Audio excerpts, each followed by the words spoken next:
Assalamualaikum warahmatullahi wabarakatuh.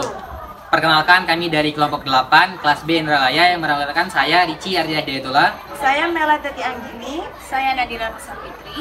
Jadi pada video kali ini kami akan membahas aplikasi teknologi DNA.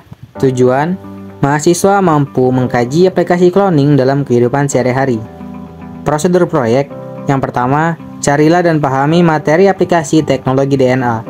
Yang kedua, setelah memahami, carilah objek untuk dijadikan bahan video. Yang ketiga, lakukan proses pengambilan video pada objek. Dan yang terakhir, edit video semenarik mungkin. Materi singkat. Kemajuan dalam teknologi DNA rekombinan telah terjadi secara paralel dengan perkembangan proses genetik dan variasi biologis. Perkembangan teknologi baru telah menghasilkan produksi sejumlah besar protein yang penting secara medis dan menciptakan potensi yang sangat besar untuk industri farmasi. Protein ekstraseluler kemungkinan besar untuk digunakan baik dalam terapi maupun penggantian pengobatan. Bahan atau objek. Adapun bahan atau objek yang kami gunakan yaitu handphone untuk merekam dan mengedit video, aplikasi untuk edit video, dan gambar dari internet terkait materi. Pembahasan. Judul yang pertama yaitu mengenai aplikasi rDNA dalam pengobatan. Beberapa produk DNA rekombinan digunakan dalam terapi manusia dengan menggunakan prosedur seperti ini. Banyak gen manusia telah dikloning dalam E. coli atau dalam ragi. Ini memungkinkan untuk pertama kalinya memproduksi protein manusia dalam jumlah tak terbatas secara in vitro. Sel yang dikultur seperti E. coli, ragi, atau sel mamalia yang diubah dengan gen manusia digunakan untuk memproduksi, diantaranya yaitu insulin untuk penderita diabetes, faktor 8 untuk laki-laki yang menderita hemofilia A, faktor 9 untuk hemofilia B, hormon pertumbuhan manusia atau GH, eritropoietin atau EPO untuk mengobati anemia, 3 jenis interferon, beberapa interleukin, granulosit, macrophage colony stimulating factor atau GM-CSF, faktor perangsang koloni granulosit atau GCSF, tisu plasminogen activator atau TPA, adenosine deaminase atau ADA, angiostatin dan endostatin, hormon paratiroid, leptin, dan antigen permukaan hepatitis B atau HBsAg. Selanjutnya yaitu aplikasi rDNA dalam ilmu forensik. Aplikasi biokimia di pusat forensik sebagian besar pada kemampuan analisis DNA untuk mengidentifikasi individu dari rambut, jenis darah, dan barang-barang lain yang ditemukan dari tempat kejadian perkara atau TKP. Di media populer, teknik ini disebut sidik jari genetik, meskipun istilah yang lebih akurat untuk prosedur yang digunakan saat ini adalah pembuatan profil DNA. Selain identifikasi penjahat, profil DNA juga dapat digunakan untuk menyimpulkan jika 2 atau lebih individu adalah anggota dari keluarga yang sama. Adapun contoh aplikasi rDNA dalam ilmu forensik yaitu akan dijelaskan sebagai berikut. Yang pertama yaitu analisis DNA dalam identifikasi tersangka kejahatan. Rambut, bercak darah, dan bahkan sidik jari konvensional mengandung jejak DNA. Cukup untuk dideteksi dengan polymerase chain reaction atau PCR. Dasar dari sidik jari genetik dan profil DNA adalah kembar identik. Adalah satu-satunya individu yang memiliki salinan identik dari genom manusia. Genom manusia kurang lebih sama pada setiap orang. Gen yang sama akan berada dalam urutan yang sama dengan bentangan DNA intergenik yang sama di antara mereka. Yang kedua yaitu sidik jari genetik dengan penyelidikan hibridisasi.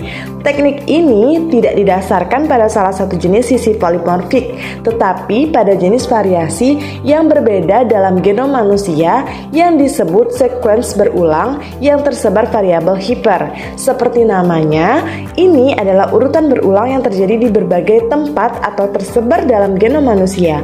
Kunci utama dari sekuens ini adalah bahwa posisi genomiknya bervariasi. Mereka terletak pada posisi yang berbeda dalam genom orang yang berbeda.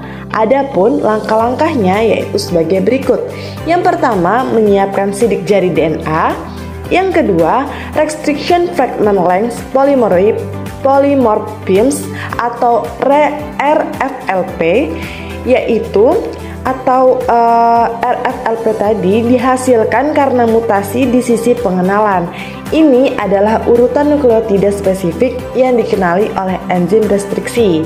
Yang ketiga yaitu shortened blot, teknik molekuler di mana DNA ditransfer ke membran dari gel agarosa dan probe dihibridisasi. Langkah pertama dalam mempersiapkan shortened blot ini adalah memotong DNA genom dan dijalankan pada gel agarosa. Dapat dilihat pada gambar pemisahan dengan gel agarosa. Kemudian langkah selanjutnya adalah mentransfer fragmen DNA beruntai tunggal ke membran nilon. Dapat dilihat pada gambar. Langkah selanjutnya adalah menghibridisasi probe DNA berlabel radioaktif ke urutan spesifik pada membran. Kemudian langkah terakhir adalah mengekspos membran berlabel radioaktif ke selembar film besar. Anda hanya akan memvisualisasikan pita di mana probe dihibridisasi dengan DNA. Gambarnya dapat dilihat pada tampilan yang kami berikan. Judul yang berikutnya yaitu aplikasi dalam pertanian. Bioteknologi pertanian adalah istilah yang digunakan dalam perbaikan tanaman dan ternak melalui alat-alat bioteknologi. Bioteknologi mencakup sejumlah alat dan elemen teknik pemuliaan konvensional, bioinformatika, mikrobiologi, genetika molekuler, biokimia, fisiologi, tanaman, dan biologi molekuler. Bioteknologi yang penting dalam pertanian itu antara lain pemuliaan tanaman konvensional, kultur jaringan dan mikropropagas, pemuliaan molekuler atau seleksi dengan bantuan penanda, tanaman rekayasa genetika atau RG, dan alat diagnostik molekuler. Selanjutnya kita akan membahas mengenai rekayasa genetika yang erat kaitannya dengan aplikasi rDNA dalam pertanian. Nah, rekayasa genetika adalah proses manipulasi genetik pada organisme untuk mengubah atau memanipulasi sifat-sifat pewarisan. Adapun proses rekayasa genetika membutuhkan beberapa langkah sebagai berikut. Langkah pertama yaitu ekstraksi asam nukleat DNA ataupun RNA. Ekstraksi asam nukleat, baik DNA atau asam ribonukleat, adalah langkah pertama dalam proses rekayasa genetika. Oleh karena itu, penting bahwa metode yang dapat diandalkan tersedia untuk mengisolasi komponen ini dari sel. Dalam isolasi prosedur apapun, langkah awal adalah gangguan sel organisme yang diinginkan, yang mungkin virus, bakteri, atau sel tumbuhan untuk mengekstrak asam nukleat. Setelah serangkaian langkah kimia dan biokimia, asam nukleat yang diekstraksi dapat diendapkan untuk membentuk pelet DNA atau RNA seperti benang. Langkah kedua yaitu cloning gen.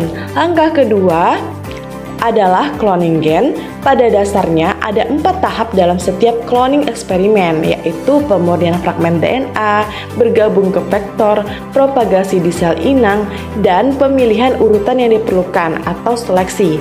Dalam ekstraksi DNA, semua DNA dari organisme yang diinginkan diekstraksi. DNA genomik ini diperlakukan dengan spesifik enzim yang disebut enzim restriksi, memotongnya menjadi fragmen yang lebih kecil dengan ujungnya untuk memungkinkannya dikloning menjadi vektor bakteri. Salinan vektor kemudian akan menampung banyak sisipan genom yang berbeda.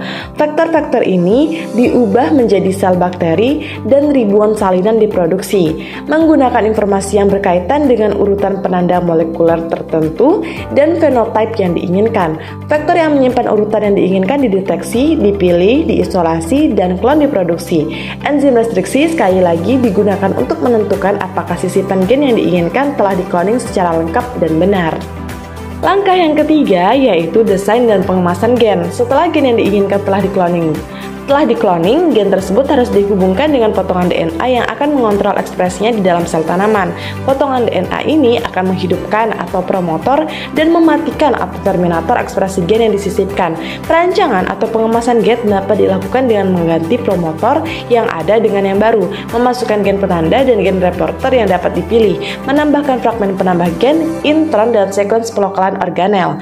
Promotor memungkinkan ekspresi gen yang berbeda. Misalnya, beberapa promotor menyebabkan gen yang disisipkan diekspresikan sepanjang waktu. Di semua bagian tanaman tanaman atau konstitutif, sedangkan yang lain memungkinkan ekspresi hanya pada tahap pertumbuhan tanaman tertentu, dalam jaringan tanaman tertentu, atau sebagai respon terhadap sinyal lingkungan eksternal. Jumlah produk gen yang akan diekspresikan juga dikendalikan oleh promotor. Langkah yang keempat yaitu transformasi. Metode yang paling umum digunakan untuk memasukkan paket gen ke dalam sel tanaman dalam proses yang disebut transformasi atau penyisipan gen, termasuk transformasi biolistik menggunakan senjata gen dan transformasi yang dimediasi agrobakterium. Adapun gambar komponen konstruksi gen yang digunakan dalam pengembangan beras emas itu dapat dilihat pada tampilan sudah kami berikan. Yang pertama itu ada transformasi biolistik. Pengebuman partikel adalah metode mekanis untuk memperkenalkan gen yang diinginkan. Urutan genetik yang diinginkan dikloning ke dalam vektor DNA tanaman dan dimasukkan ke dalam tanaman menggunakan pistol gen atau pistol partikel. Seperti pada senjata biasa, senjata gen menggunakan partikel kecil tungsten atau emas sebagai pelurunya. Partikel-partikel ini dilapisi dengan larutan DNA dan ditembakkan ke sel tumbuhan melalui kekuatan gas helium di dalam ruang hampa udara.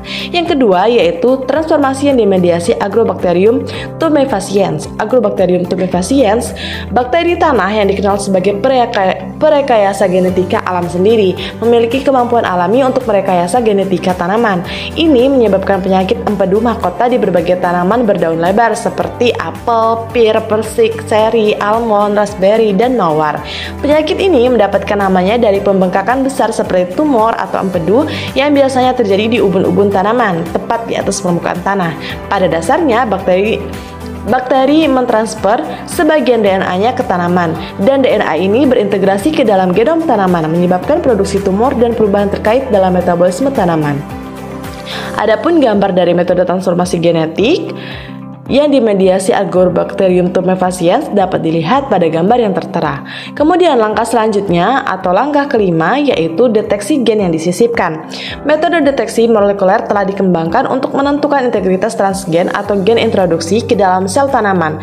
Reaksi berantai polimerase atau PCR adalah uji cepat untuk menentukan apakah sel atau tanaman transgenik yang diregenerasi mengandung gen tersebut. Ini menggunakan satu set primer atau fragmen DNA primer maju dan mundur yang urutan nukleotidanya didasarkan pada urutan gen yang disisipkan. Primer dan nukleotida tunggal diinkubasi dengan DNA genom untai tunggal dan beberapa siklus amplifikasi DNA dilakukan dalam mesin PCR.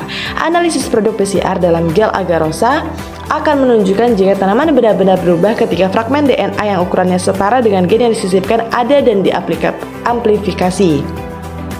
Langkah yang terakhir atau langkah yang keenam yaitu back cross breeding jika diperlukan. Langkah ini yaitu transformasi genetik biasanya dilakukan pada varietas elit atau komersial yang sudah memiliki sifat agronomis yang diinginkan tetapi tidak memiliki sifat penting dari transgen.